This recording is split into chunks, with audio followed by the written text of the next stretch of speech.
তো হ্যালো বন্ধুরা, আবারও চলে এসেছি। Welcome to my channel. তোমরা দেখছো WB ফ্রি টিউশন। আমি জয়ন্ত ধারা। তো চলো আজকে আমরা শুরু করব ক্লাস 10-এর লাইটের চ্যাপ্টারটা, ঠিক আছে? তো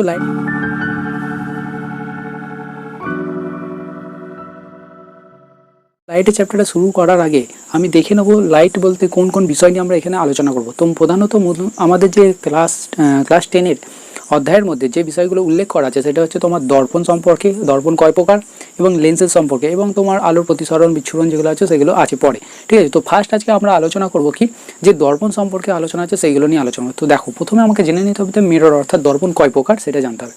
তো দর্পণকে আমরা প্রধানত দেখো কয় ভাগে ভাগ করি, দুই ভাগে। একটা হচ্ছে প্লেন মিরর আর একটা হচ্ছে স্ফেরিক্যাল মিরর, ঠিক আছে?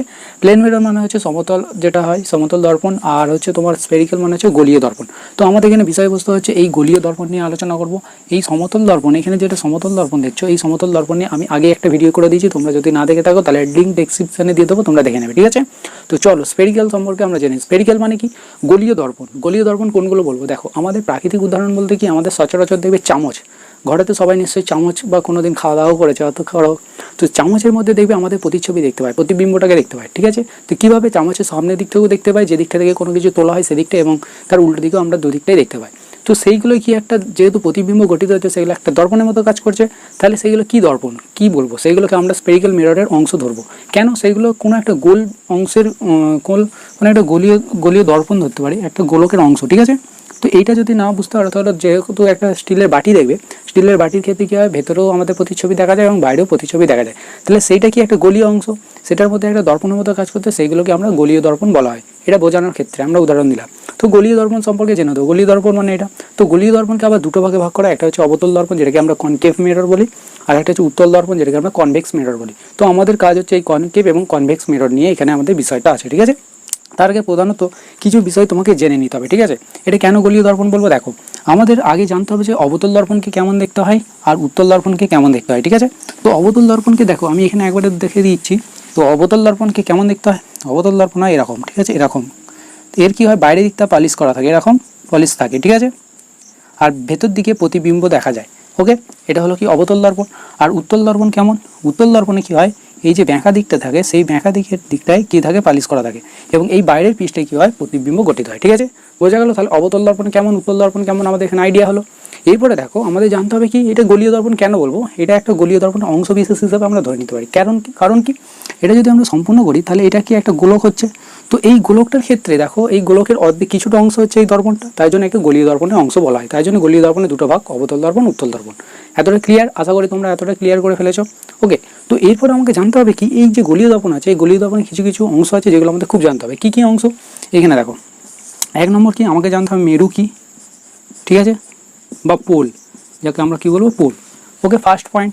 2 নম্বর কি, বক্রতা কেন্দ্র কি, বক্রতা কেন্দ্র, ঠিক আছে, যাকে আমরা সেন্টার অফ কার্ভেচার বলে, সেন্টার অফ কার্ভেচার, ঠিক আছে? সিসি দিয়ে ফোকাস করলাম। 3 নম্বর কি, 3 নম্বর হচ্ছে বক্রতা ব্যাসার্ধ। কি বললাম? বক্রতা ব্যাসার্ধ। ওকে, 3 নম্বর হলো বক্রতা ব্যাসার্ধ। আর 4 নম্বর হচ্ছে প্রধান অক্ষ, প্রধান অক্ষ। এই 4টি বিষয় তোমাদের সম্পর্কে ধারণা থাকতেই হবে, ঠিক আছে? প্রিন্সিপাল অ্যাক্সিস বলা হয়। তো মেরু মানে প্রথম আমরা দেখবো যে মেরু কি। দেখো, এইটা একটা গোলীয় দর্পণ, আমি এই অবতল দর্পণ দিয়ে বোঝাচ্ছি। উত্তল দর্পণের ক্ষেত্রে একই পজিশন, একই রকম। তো এখানে অবতল দর্পণটা খেয়াল করো। তাহলে অবতল দর্পণটা দেখো, আমাদের কি এই যে অংশটা দেখতে পাচ্ছ, এই অংশের মধ্যে কি হচ্ছে, প্রতিবিম্ব গঠিত হচ্ছে। তাহলে এই যে প্রতিবিম্ব তলটা, এই যে প্রতিবিম্ব পুরো তলটা হচ্ছে, এর যে প্রধান যে বিন্দুটা, একে যদি সমদ্বিখণ্ডক করা হয়, এই যে সমদ্বিখণ্ডক করলাম, এই যে প্রধান বিন্দুটা যেখানে তোমার মূল একদম দুদিকটাই সমান ভাগে ভাগ করছে, সেই বিন্দুটাকেই আমরা বলবো পোল। বোঝা গেছে? বা মেরু। তাহলে প্রতিফলক তলটাকেই আমরা কি বলবো, যে প্রধান বিন্দু অর্থাৎ মূল মধ্যবিন্দুটাকেই আমরা বলবো পোল। ওকে, অবতল দর্পণের প্রতিফলক তলের উপর মধ্যবিন্দুটাকে আমরা মূল কি বলবো, মেরু। ওকে, এরপরে চলে আসো সেকেন্ড, বক্রতা কেন্দ্র কি। বক্রতা কেন্দ্র কি, ধরো এইটা কি গোলীয় অংশ একটা বলেছি, গোলীয় দর্পণের একটা অংশ। এই গোলীয় দর্পণে একটা কেন্দ্র থাকবে। যদি পুরোটা একটা গোল হতো তাহলে একটা এর কেন্দ্র থাকতো। কেন্দ্রটা কি, ধরো এইখানটায়। ওকে, তো এইটাকে আমরা বলবো কার্ভেচার, সেন্টার অফ কার্ভেচার। ওকে, একেই বলা হয় বক্রতা কেন্দ্র। ক্লিয়ার? এই পুরোটাকে গোলীয় অংশ যদি তার কেন্দ্রটাকে আমরা কি বলবো, সেন্টার অফ কার্ভেচার বা বক্রতা কেন্দ্র। এরপরে চলে হতো বক্রতা ব্যাসার্ধ কি। বক্রতা ব্যাসার্ধ বলতে কি, এটা যদি গোলীয় হয় তাহলে সেন্টার থেকে এই যে মেরু পর্যন্ত যে দূরত্বটা, এই যে দূরত্বটাকে কি বলা হয়, বক্রতা ব্যাসার্ধ। একে আর দিয়ে প্রকাশ করলাম, বক্রতা ব্যাসার্ধ। এতটা ক্লিয়ার? এরপরে প্রধান অ্যাক্সিস কি। প্রধান অ্যাক্সিস বলতে এই যে মূল বিন্দুতে আমি যে রেখাটা টেনেছি, মূল বিন্দু দিয়ে গেছে, সেই রেখাটাকে আমরা প্রধান অ্যাক্সিস বলবো, বা প্রধান অক্ষ, এক্স ওয়াই। এতটা ক্লিয়ার? এই 4টে বিষয় আশা করি তোমাদের ক্লিয়ার হয়ে গেছে, ঠিক আছে। এবার আমাকে কিছু বিষয় জেনে নিতে হবে, চলো সেগুলো দেখে নিই কী কী। এরপর আমাদের জানতে হবে যে যদি কোনো আলোকরশ্মি এই সেন্টার অফ কার্ভেচার দিয়ে গিয়ে প্রতিফলিত হয় তাহলে কী ঘটনা ঘটবে, আপাতিত হয় তারপরে কী ঘটনা ঘটবে, ঠিক আছে। যদি সোজা যায় এই প্রধানকের সমান্তরালে গেলে কী হবে, এবং যদি এর মুখ্য ফোকাস মানে কি, মুখ্য ফোকাসটা হচ্ছে তোমার, মুখ্য ফোকাসটা আমি দেখিয়ে দিচ্ছি, ঠিক আছে। তো এর মুখ্য ফোকাসের মধ্যে দিয়ে গেলে সেটা কী হবে, চলো সেটা দেখি। এবার নেক্সট যে পয়েন্টটা আমাদের খুব ভালোভাবে মনে রাখতে হবে সেটা হচ্ছে কি মুখ্য ফোকাসটা কি। তো অবতল দর্পণের ক্ষেত্রেও দেখবে এবং উত্তল দর্পণের ক্ষেত্রেও আমরা দেখে নেবো, ঠিক আছে। মুখ্য ফোকাস কোনটা, দেখো মুখ্য ফোকাস হচ্ছে সেটাই যখন দেখবে যখন কোনো আলোক সরাসরি গিয়ে এই প্রধান অক্ষের সমান্তরালে গিয়ে এই প্রতিবিম্ব তলে, যে প্রতিফলিত তলে আপাতিত হয়ে প্রতিফলন হবে, ঠিক আছে, আপাতিত হবে। এবং প্রতিফলনের পর কী হবে, প্রত্যেকটা আলোক রশ্মি, দেখো এই আলোকটা কী হচ্ছে প্রধান অক্ষের সমান্তরালে গেছে, এটাও আলো, এই আলো হলো প্রত্যেকটা কী হচ্ছে প্রতিফলিত হওয়ার পর একটা নির্দিষ্ট একটা বিন্দু দিয়ে গেছে, ঠিক আছে। এই যে নির্দিষ্ট বিন্দু দিয়ে যেখান থেকে গেছে সেটাকে আমরা মুখ্য ফোকাস বলবো, বা একে এফ দিয়ে প্রকাশ করা, এটাকে আমরা মুখ্য ফোকাস বলবো, ঠিক আছে। এই মুখ্য ফোকাস একে বলবো। আর উত্তল দর্পণের ক্ষেত্রেও দেখো, উত্তল দর্পণের ক্ষেত্রে কী হয়েছে, প্রধান অক্ষের সমান্তরালে যেসব রশ্মিগুলো গেছে এগুলো কী হয়েছে আপাতিত হওয়ার পর প্রতিফলন হয়ে কী হয়েছে, এবার এইটার ক্ষেত্রে দেখো উত্তল দর্পণের ক্ষেত্রে কী হয়েছে, প্রতিফলন পর এই দিকে বেরিয়ে গেছে, ঠিক আছে, এই যে দেখা গেছে এদিকে। তো এইটা কী হয়েছে, আমরা যদি কাল্পনিকভাবে এই রেখাগুলোকে, এই যে প্রতিফলন হওয়ার পর যে রেখাগুলো বেরিয়েছে, আলোক রশ্মিগুলো বেরিয়েছে, সেগুলো যদি আমরা বিপরীত দিকে টেনে দিই, বাড়িয়ে দিই, তাহলে কী হবে, প্রত্যেকটা আলোক রশ্মি কীভাবে একটা বিন্দু থেকে মিশবে। তো এই বিন্দুটাকে আমরা কী বলবো, উত্তল দর্পণের ক্ষেত্রে প্রধান মুখ্য ফোকাস, ঠিক আছে। এটুকু ক্লিয়ার হলো। মুখ্য ফোকাসটা কি, তো মুখ্য ফোকাস এরকম হওয়ার জন্য এই যে অবতল দর্পণ দেখতে পাচ্ছ, অবতল দর্পণকে দেখে মনে হচ্ছে আলোকগুলো কী হচ্ছে এক জায়গায় গিয়ে শোষণ হয়ে যাচ্ছে। তাই জন্য এই অবতল দর্পণকে আমরা কি বলবো, অপসারী বলা হয়, ঠিক আছে, অপসারীও বলা হয়, ঠিক আছে, অপসারী দর্পণ বলা হয়, ঠিক আছে। এবং উত্তল দর্পণের ক্ষেত্রে দেখো এই আলোক রশ্মি দূর থেকে যখন দেখবো কী হবে জানো, একটা কোনো আলোক কেন্দ্র থেকে আলো বেরিয়ে আসবে, ছিটকে বেরিয়ে আসে। তাই জন্য এই উত্তল দর্পণকে আমরা কি বলা হয়, আমরা কি বলবো, অভিসারী, ঠিক আছে। অনেক সময় এই কোশ্চেনটাও দিয়ে যায়, অভিসারী। ওকে, তাহলে অবতল দর্পণকে বলবো অপসারী আর উত্তল দর্পণকে বলবো অভিসারী। ব্যাস এটুকু ক্লিয়ার হলো। এরপরে দেখবো আমরা যেটা বললাম যে প্রধান অক্ষে সমান্তরাল হলে কী হবে, প্রধান অক্ষ দিয়ে গেলে কি, মুখ্য ফোকাস দিয়ে গেলে কী হবে, সেন্টার অফ কার্ভেচারের মধ্যে দিয়ে আলো আপাতিত হলে কী হবে, প্রতিফলনের পর কোন দিকে যাবে, সেগুলো দেখে নেবো, ঠিক আছে। তো এইগুলো খুবই গুরুত্বপূর্ণ, কারণ কি এরপর যখন আমরা দেখবো অবতল দর্পণে প্রতিবিম্ব কোথায় ঘটিত হয় তখন কাজে লাগবে। তো চলো সেই পজিশনগুলো আমরা দেখে নিই যে মুখ্য ফোকাস দিয়ে গেলে কী হবে, সেন্টার অফ কার্ভেচার দিয়ে গেলে কী হবে, প্রধান অক্ষের সমান্তরালে গেলে কী হবে, ঠিক আছে। তো নেক্সট এটাই আমরা দেখব। এরপরে আমরা কী করবো, একটা খুবই গুরুত্বপূর্ণ বিষয় নিয়ে আলোচনা করবো, সেটা হচ্ছে কি, যখন কোনো আলোক রশ্মি কী হবে প্রধান অক্ষের সমান্তরালে আপাতিত হবে তখন কি ঘটনা ঘটবে, এবং যখন মুখ্য ফোকাসের মধ্যে দিয়ে আপাতিত হবে তখন কি ঘটনা ঘটবে, এবং যখন বক্রতা কেন্দ্র দিয়ে আপাতিত হবে তখন কি ঘটনা ঘটবে, সেগুলো তোমাদের ক্লিয়ার থাকতে হবে। কারণ কি এইগুলো যদি জানো তবেই কী হবে, যখন অবতল দর্পণে কীভাবে প্রতিবিম্ব গঠিত হয় সেগুলো আমরা জানতে পারবো, ঠিক আছে। এবং কোথায় প্রতিবিম্ব গঠিত হবে এই বিষয়গুলোর উপর থেকে আমরা জানতে পারবো। তো প্রথমেই আমরা দেখে নেব যে কোনো আলোক রশ্মি যখন প্রধান অক্ষের সমান্তরালে আসবে তখন অবতল দর্পণের ক্ষেত্রে কোথা দিয়ে প্রতিফলিত হবে এবং উত্তল দর্পণের ক্ষেত্রে কোথা দিয়ে প্রতিফলিত হয়। তো ফার্স্ট দেখো কী বলছে অবতল দর্পণের ক্ষেত্রে, দেখো অবতল দর্পণের ক্ষেত্রে ধরো এখানে একটা আলোক রশ্মি থেকে আলো কী হয়েছে, সোজা কী হয়েছে এক্স আর ওয়াই যে প্রধান অক্ষ দেখতে পাচ্ছ, প্রধান অক্ষের সমান্তরালে এসে এই বিন্দুতে আপাতিত হয়েছে, এবং আপাতিত হওয়ার পর কী হবে, এই আলোক রশ্মিটা কী হবে, এই যে মুখ্য ফোকাস দেখছো এফ এর মধ্যে দিয়ে চলে যাবে, ঠিক আছে, প্রতিফলিত হবে। তাহলে কী হচ্ছে, প্রধান অক্ষের সমান্তরালে যখনই কোনো আলোক রশ্মি আসবে সেটা প্রতিফলিত হওয়ার পর কোনটা দিয়ে যাবে, মুখ্য ফোকাস দিয়ে যাবে। তাহলে আমরা এখানে লিখতে পারি কি, মুখ্য ফোকাস দিয়ে যাবে। কি বললাম, মুখ্য ফোকাস দিয়ে যাবে, সবসময় মনে রাখবে। তাহলে কোনটা দিয়ে যাবে, মুখ্য ফোকাস দিয়ে যাবে, ঠিক আছে। ব্যাস এটা ক্লিয়ার থাকতে হবে যে যখনই কোনো আলোক রশ্মি প্রধান অক্ষের সমান্তরালে আসবে সেটা সবসময় প্রতিফলিত হওয়ার পর মুখ্য ফোকাসের মধ্যে দিয়ে যাবে। উত্তল দর্পণের ক্ষেত্রে সেম, দেখো উত্তল দর্পণ আর অবতল দর্পণের ক্ষেত্রে এটাই ক্লিয়ার থাকবে যে মুখ্য ফোকাসটা কোথায় অবস্থান করে। অবতল দর্পণের ক্ষেত্রে মুখ্য ফোকাস সবসময় সামনে অবস্থান করবে, এটা মনে রাখতে হবে। আর উত্তল দর্পণের ক্ষেত্রে মুখ্য ফোকাস সবসময় ভেতরে অবস্থান করবে, ওকে, বা পিছনে যা বলতে পারো। তো এটার ক্ষেত্রে দেখো আলোক রশ্মিটা কি বললাম, প্রধান অক্ষের সমান্তরালে যাচ্ছে, এই যে এক্স ওয়াই। তো এই আলোক রশ্মিটা হচ্ছে প্রধান অক্ষের সমান্তরালে দেখো যে এইখানে আপাতিত হয়েছে, তো আপাতিত হওয়ার পর প্রতিফলনের পর এইভাবে বেরিয়ে যাচ্ছে। এটা কেন হলো, এটাকে যদি আমরা কাল্পনিকভাবে বাড়িয়ে দিই, কি বললাম, যেখানে তোমার আপাতিত হচ্ছে সেখান থেকে যদি আমরা কাল্পনিকভাবে বাড়িয়ে দিই, দেখো যেহেতু মুখ্য ফোকাসটা ভেতরে, তাহলে কি হবে, মুখ্য ফোকাসের মধ্যে দিয়ে মনে হচ্ছে যেন যাচ্ছে। এই জন্য উত্তল দর্পণের ক্ষেত্রে এইভাবে ঘটনা হয়, ঠিক আছে। এটা হলো কি, প্রধান অক্ষের সমান্তরালে গেলে সবসময় কোনটা দিয়ে যাবে, মুখ্য ফোকাসের মধ্যে দিয়ে যাবে, এটা তোমাকে জানতে হবে। তো সেকেন্ড অপশন এবার কি, মুখ্য ফোকাসের মধ্যে দিয়ে যদি যায় সেক্ষেত্রে কি ঘটনা ঘটবে। দেখো অবতল দর্পণের ক্ষেত্রে কি হচ্ছে, মুখ্য ফোকাসের মধ্যে দিয়ে গেলে সেটা কি হবে, প্রধান অক্ষের সমান্তরাল হয়ে যাবে, ঠিক আছে। এটা ক্লিয়ার থাকতে হবে। কি বললাম, দেখো প্রধান অক্ষ কি হয়েছে, মুখ্য ফোকাসে এই বিন্দু থেকে ধরো একটা আলোক রশ্মি কী হচ্ছে, এখান থেকে কি আপাতিত হয়েছে এখানে, প্রতিফলনের পর সেটা সবসময় কী হবে, প্রধান অক্ষে সমান্তরাল হয়ে যাবে। এটা তোমাকে ক্লিয়ার থাকতে হবে, ঠিক আছে। এটা অবতল দর্পণের ক্ষেত্রে। উত্তল দর্পণের ক্ষেত্রে সেম প্রসেস, দেখো প্রধান অক্ষের সমান্তরালে এই আলোক রশ্মিটা গিয়েছে এইখান দিয়ে গেছে, তো প্রধান অক্ষের সমান্তরাল কি বললাম, মুখ্য ফোকাসের মধ্যে দিয়ে, মুখ্য ফোকাসের মধ্যে দিয়ে ধরো এইখান থেকে আলোক রশ্মিটা যদি মুখ্য ফোকাস, আমরা কি হচ্ছে মুখ্য ফোকাসের দিকে গমন করছে, এইখান দিকে সোজা যাচ্ছে, মুখ্য ফোকাসের দিকে যাচ্ছে রাখো। তো মুখ্য ফোকাসের দিকে যাচ্ছে মানে এটা তো আমরা কল্পনা করে বাড়িয়েছি, ঠিক আছে। তো এইখানে আপাতিত হয়েছে, আপাতিত হওয়ার পর কী হয়েছে, সেটা কী হয়েছে দেখো, সেটা কী হয়েছে প্রধান অক্ষের সমান্তরালে কী হয়েছে, প্রতিফলিত হয়ে গেছে, এই যে প্রতিফলিত হয়ে গেছে। তাহলে এটা হলো উত্তল দর্পণের ক্ষেত্রে। তাহলে সবসময় মনে রাখা, মুখ্য প্রকাশের মধ্যে দিয়ে গেলে সেটা প্রতিফলিত হওয়ার পর কী হয়, প্রধান অক্ষের সমান্তরালে যায়, প্রধান অক্ষের সমান্তরাল হয়, মনে থাকবে, সমান্তরাল হয়, ব্যাস এটা ক্লিয়ার থাকতে হবে।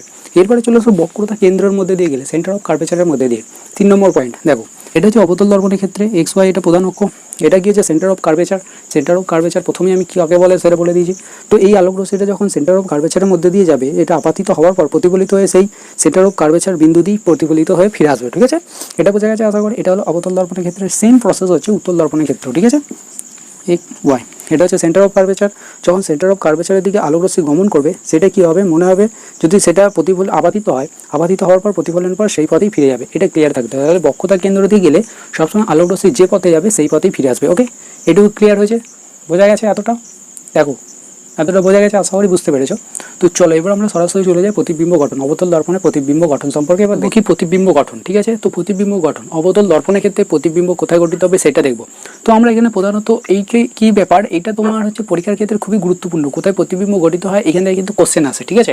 তো প্রথম আমরা 4টে পয়েন্ট খেয়াল করবো, 4টে পয়েন্ট থেকে দেখবো যে কোথায় কোথায় প্রতিবিম্ব গঠিত হয়। এই 4টে পয়েন্টই খুবই গুরুত্বপূর্ণ। প্রথম গুরুত্বপূর্ণ কি দেখো, when the object at infinity, অর্থাৎ কোনো বস্তুকে যখন অসীমে রাখবো তখন সেই ক্ষেত্রে কোথায় প্রতিবিম্ব গঠিত হবে সেটা দেখবো। দ্বিতীয় হচ্ছে অ্যাট সেন্টার অফ কার্ভেচার, যখন সেন্টার বক্রতা কেন্দ্রের মধ্যে রাখবো কোথায় প্রতিবিম্ব হবে গঠিত দেখবো। 3 নম্বর হচ্ছে যখন কোনো বস্তুকে ফোকাসের মধ্যে রাখবো সেই ক্ষেত্রে কোথায় প্রতিবিম্ব গঠিত হয় দেখবো এবং কেমন সাইজ হয় সেটাও দেখে নেবো। আর 4 নম্বর হচ্ছে বিটুইন ফোকাস অ্যান্ড পোল, যখন ফোকাস এবং পোলের মধ্যবর্তী কোনো স্থানে রাখবো সেক্ষেত্রে কেমন প্রতিবিম্ব গঠিত হবে দেখে নেবো। তো ফার্স্ট আমরা প্রথমেই দেখে দেবো when the object at infinity, অর্থাৎ কোনো বস্তুকে যখন অসীমে রাখা হবে, ঠিক আছে। কোথায় বললাম, অসীমে। তো দেখো ফার্স্ট ছবিটা দেখতে পাচ্ছ আশা করি। তো ছবিটার ক্ষেত্রে দেখো এ আর বি হচ্ছে একটা বস্তু, ঠিক আছে। তো এই বস্তুটা কোথায় রাখা আছে, এই বস্তুটা দেখো অসীমে রাখা আছে, ধরো এটা সেন্টার অফ কার্ভেচার তার থেকে অনেক দূরে, অর্থাৎ অসীমে, এটা কল্পনা করা হলো অসীমে রাখা আছে। তো এই ক্ষেত্রে প্রতিবিম্ব কোথায় গঠিত হবে দেখো, প্রথমে আমি এখান থেকে দুটো আলোক রশ্মি বার করেছি। সেই আলোক রশ্মিটা কি কি, প্রথম আলোক রশ্মিটা দেখো এ থেকে গেছে, গিয়ে কি হচ্ছে প্রধান অক্ষের সমান্তরালে গেছে, ঠিক আছে। প্রধান অক্ষের সমান্তরালে গিয়ে প্রতিবিম্ব তলে, প্রতিফলিত তলে কি হচ্ছে আপাতিত হয়ে প্রতিফলিত হয়ে কোথা দিয়ে যাবে, আমরা এইমাত্র পড়েছি, এর একটু আগেই পড়েছি যে যখন সমান্তরালে যায় প্রধান অক্ষের সমান্তরালে, সেটা সবসময় কোথা দিয়ে যায়, প্রধান মুখ্য প্রকাশের মধ্যে দিয়ে। তাহলে এটা কোথা দিয়ে গমন করবে, মুখ্য প্রকাশের মধ্যে দিয়ে গমন করবে। ওকে, ফার্স্ট আলোক রশ্মিটা দেখে নাও। দ্বিতীয় আলোক রশ্মিটা আমি বি বিন্দু থেকে বার করেছি, যেহেতু এটা পুরোটা প্রতিবিম্ব গঠিত হয় তাই দুটো পয়েন্ট থেকে আমি আলোক রশ্মি বার করেছি। তো বি বিন্দুটা কি করেছি, প্রধান অক্ষের সমান্তরালে আলোক রশ্মি গেছে, প্রধান অক্ষের সমান্তরালে গেছে বলে এটা হচ্ছে প্রতিফলিত হয়ে আবার কি হয়েছে প্রধান অক্ষে, এটা কি হয়েছে সোজা চলে এসেছে, ঠিক আছে। এটা কি হয়েছে, আমি এটাকে ধরেছি কি, এটা কি হচ্ছে বক্রতা কেন্দ্র দিয়ে গেছে। আমি যদি ধরো বক্রতা কেন্দ্র মনে হচ্ছে সি দিয়ে গেছে, তো বক্রতা কেন্দ্র দিয়ে গিয়ে এটা প্রতিফলিত হয়েছে, কি প্রতিফলিত হয়ে সেই সেম পথে ফিরে এসেছে। এবার আসার পথে দেখো দুটো আলোক রশ্মি কি হয়েছে, এই এফ বিন্দুতে কি হয়েছে, এফ বিন্দুতে কি করেছে, ছেদ করেছে, দুজনে কি করলো এক জায়গায় ছেদ করলো। এক্ষেত্রে এইখানে কি হবে, প্রতিবিম্ব গঠিত হবে, কিন্তু প্রতিবিম্ব কী রকম হবে সেইটা জেনে নিতে হবে। দেখো এখানে প্রতিবিম্বটা আমরা এখানে আদৌ দেখতে পাচ্ছি না, যেহেতু দুটো বিন্দু কি হচ্ছে একবার একই বিন্দু, দুটো আলোক রশ্মি একই বিন্দুতে মিলিত হয়ে গেছে বলে কিসে পরিণত, পয়েন্ট। তো এটা কি কি কেমন বৈশিষ্ট্য হবে দেখো, পজিশন অফ ইমেজ, ইমেজ মানে হচ্ছে কোথায় গঠিত হয়েছে সেটা দেখবো। তাহলে কোথায় গঠিত হচ্ছে, ফোকাসের মধ্যে গঠিত হচ্ছে। তাহলে ইমেজ যে প্রতিবিম্ব গঠিত হয় সেটা সবসময় কোথায় গঠিত হবে, ফোকাসের মধ্যে গঠিত হবে, ঠিক আছে। দ্বিতীয় হচ্ছে এর সাইজ কেমন হবে, কত বড় হবে প্রতিবিম্বটা। তাহলে অনেক দূরে যখন কোনো বস্তুকে রাখবো অবতল দর্পণের ক্ষেত্রে, সেটা সাইজ সব পয়েন্ট মানে একদম খুবই ছোট ক্ষুদ্রতে পরিণত হবে। তাহলে মানে সেটা এখানে পয়েন্ট হিসেবে দেখলাম। তাহলে এটা কি পয়েন্টে পরিণত হচ্ছে, এখানে কোনো প্রতিবিম্ব হয়তো দেখতেই পাবো না, এতটাই ছোট, ঠিক আছে। তারপর নেচার মানে হচ্ছে প্রতিবিম্বটা কী ধরনের, প্রতিবিম্ব রিয়েল, ঠিক আছে, সৎ আর ইনভার্টেড, উল্টো হবে, সবসময় উল্টো হবে এবং রিয়েল সৎ হবে, ঠিক আছে। ফার্স্ট কন্ডিশন গেল যে যখন কোনো বস্তুকে অসীমে রাখবো। সেকেন্ড কন্ডিশন কি, যখন কোনো বস্তুকে সেন্টার অফ কার্ভেচারের মধ্যে রাখবো, বক্রতা কেন্দ্রের মধ্যে রাখবো। তো সেকেন্ড কোশ্চেনের সেকেন্ড পয়েন্টের এটা হচ্ছে ছবি। তো কি দেখো, এখানে এ আর বি হচ্ছে, এ বি হচ্ছে একটা বস্তু, এই বস্তু থেকেও আমি এখানে ক্ষেত্রে দুটো আলোক রশ্মি বার করেছি। সেটা কি, বি বিন্দু থেকে আলোক রশ্মি গেছে।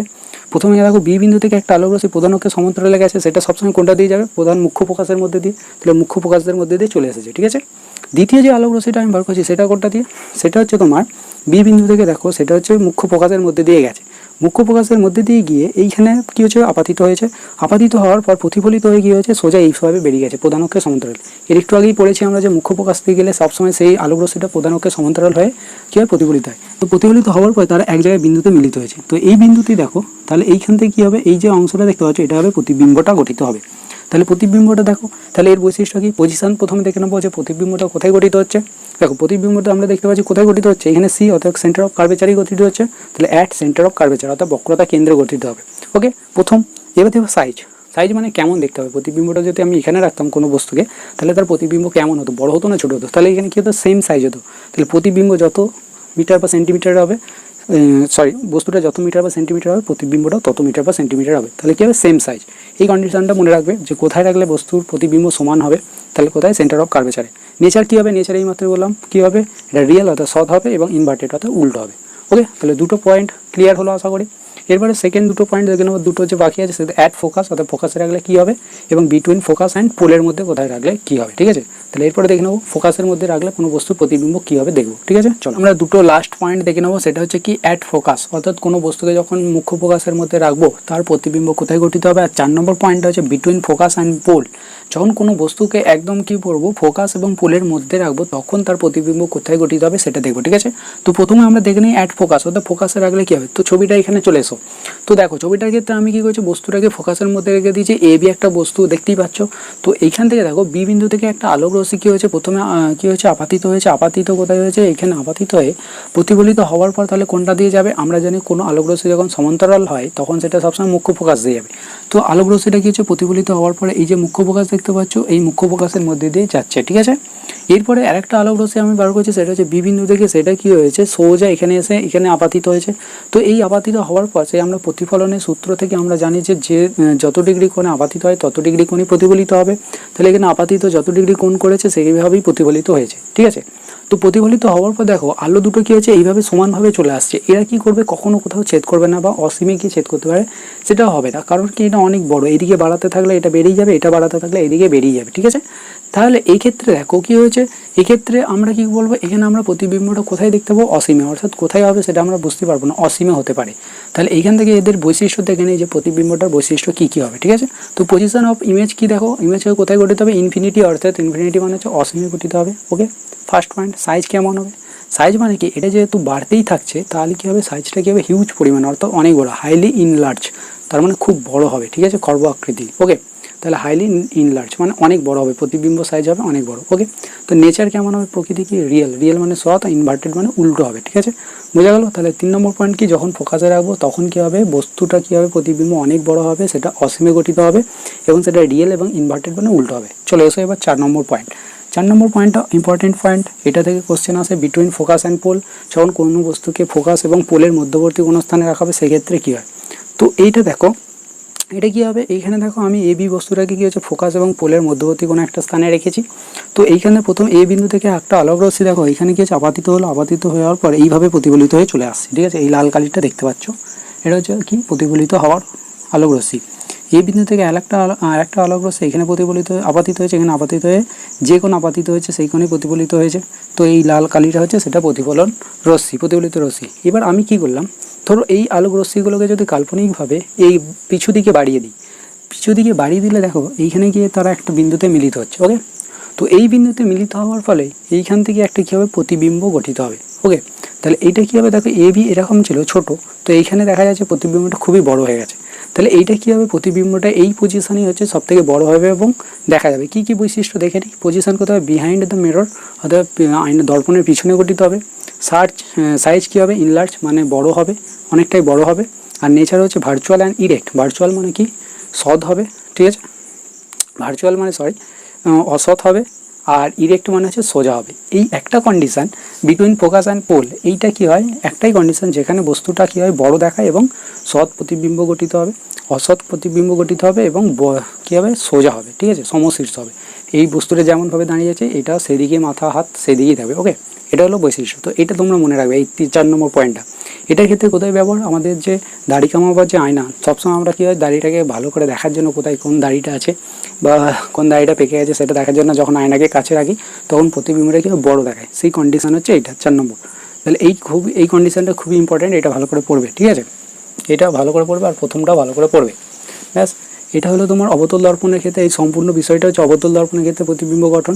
তাহলে এরপরে আমরা উত্তল দর্পণের ক্ষেত্রে কী হয়, খালি ছবিটা দেখিয়ে দেবো কোনটা ক্ষেত্রে সৎ হয়, ঠিক আছে, এটা দেখিয়ে দেবো, আর কিছু না। এরপর আমরা চলে যাবো লেন্সের চ্যাপ্টার, ঠিক আছে। পরে নেক্সট ভিডিওতে আমি কী আনবো, লেন্স সম্পর্কে জানবো, ঠিক আছে।